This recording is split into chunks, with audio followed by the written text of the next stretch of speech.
Joe exhaled a very soft whistle. Look at that! A woman, taller than any of the Japanese men or women, stood on the steps of the bus. Sunlight glinted on a fringe of copper curls beneath a navy blue straw hat.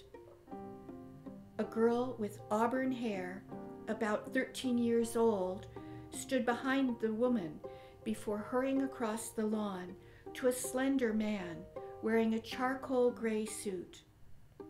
He was very handsome, a shock of black hair swept back from a broad forehead. "They have a kid," one of the girls said.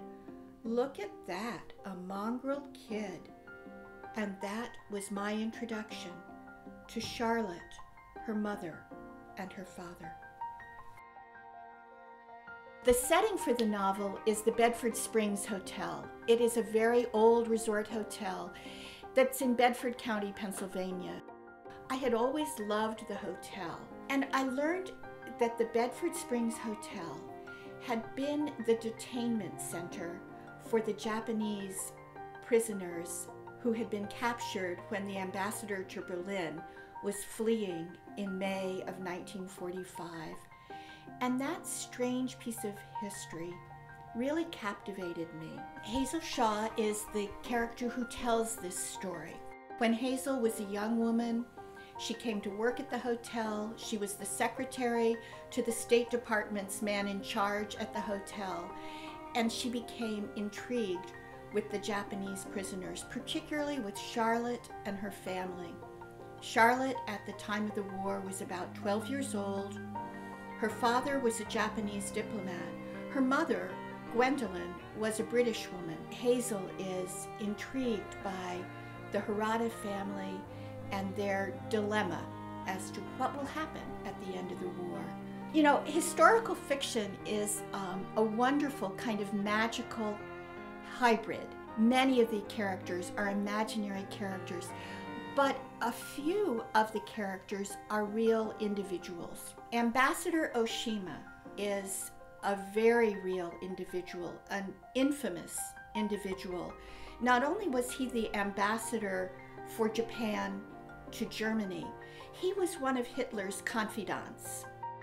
Neijiki Suwa was a renowned Japanese violinist, and the ambassador invited her to Berlin to give a concert. Joseph Goebbels was fascinated by her, gave her a violin. It absolutely delighted me to think that here in Bedford County was the violinist who was known as the violinist from the land of the cherry blossoms. Japanese culture spoke to me, I think, well, who knows why, but when I was a child growing up, I lived in a house, a modern house with floor-to-ceiling glass windows that my parents had built as their dream house, and it was inspired by Frank Lloyd Wright's love of Japanese architecture. While I was writing the book, I went to see an exhibit of Japanese pottery at the Freer Gallery. Beautiful, centuries-old pottery of a style of pottery I wasn't familiar with, kintsugi.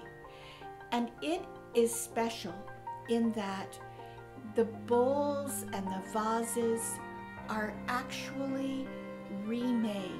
They have been broken, they are glued together again, and the gold dust covers the glue.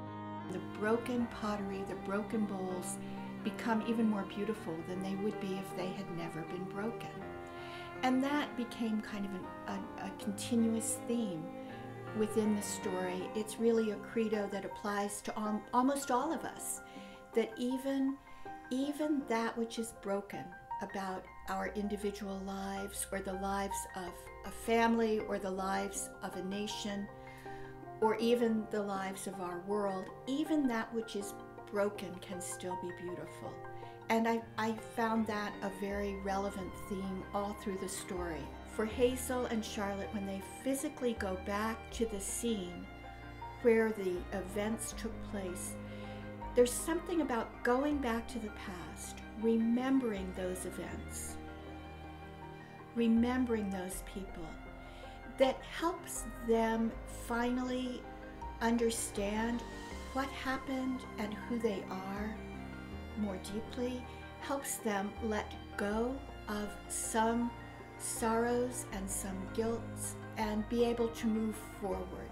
And I found that for me also the process of writing this story was one of being able to revisit an imagined past as well as a real past and move forward. And I hope perhaps it will stir up some of those thoughts and memories for readers.